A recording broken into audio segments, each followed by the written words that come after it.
Hello, my name is Yolanda Wilson and I am representing Mather Organic Distillery, also known as MOD, in this breach of contract claim filed by Ginger Speakeasy. MOD and Ginger entered into a written agreement under which Ginger was to purchase 10 crates of all natural gin due 15 days after delivery, and it would be $350 per crate. Discounts were offered, but the details of the discounts were never placed in writing. 12 days after delivery, Ginger sent MOD a check minus a 15% timely payment discount, which means Ginger shorted MOD $525. The UCC 202 allows for parole evidence, but it cannot contradict a writing intended to be the final expression of the agreement integrated.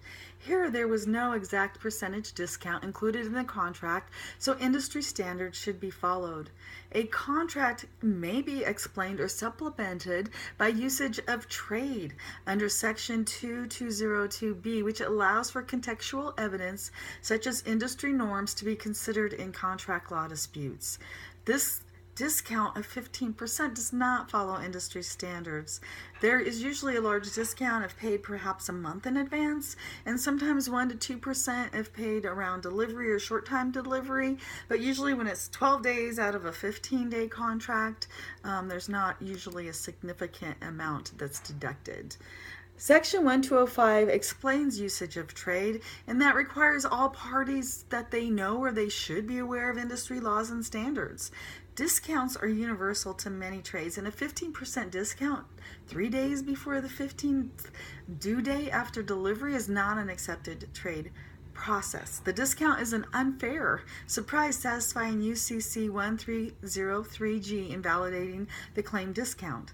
Secondly, Ginger has brought a breach of contract claim against MOD for trace amounts of genetically modified corn or GMOs in the organic gin that she has purchased from MOD. Many of the grains in the USA are genetically engineered and they don't qualify for the organic label. Their seeds can spread many miles from the original crop and contaminate organic farms. And that is the situation that is happening today. If less than 1% of the grain is GMO in organic fields, then there's no risk of losing that organic status. And then therefore, if less than 1% a trace amount of GMO grains are found in the gin, then there's also no risk of us losing our original organic certification. To establish usage of trade standards, we're planning to bring in 2 witnesses to share the USDA standards and the industry norms. And again, because we are showing usage of trade, that is allowed under parole evidence. Our gin is labeled and tested as organic under USDA rules. Section 1205 explains, again, that the usage of trade requires that Ginger knows the rules of the USDA and that her products can also be sold as all natural. We agree that the industry should change the policies for our suppliers and that we also all have the same risk together.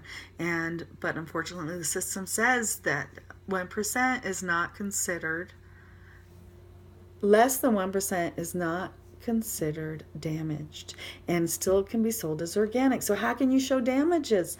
I don't know what the answer is.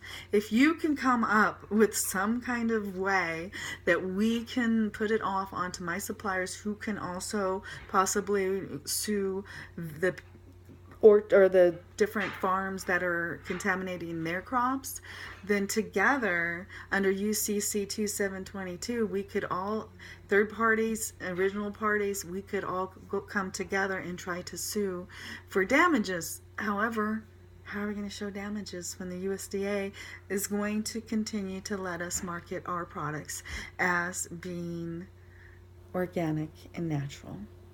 So the goal here is for everything to be fair for everyone. And of course, it's not fair that there's trace elements for you, it's not fair for me, and it's not fair for my suppliers. But that's something that I'm hoping that the courts can address directly with the companies and the farms that are contaminating our products. Again, I'm asking the court to dismiss the trace element claim and find that Ginger Speakeasy is also responsible for the $525 due to MOD. And however, on future orders, if they're paid 30 days in advance, definitely we can discuss and put a 15% discount in writing in the contract. Thanks for your time.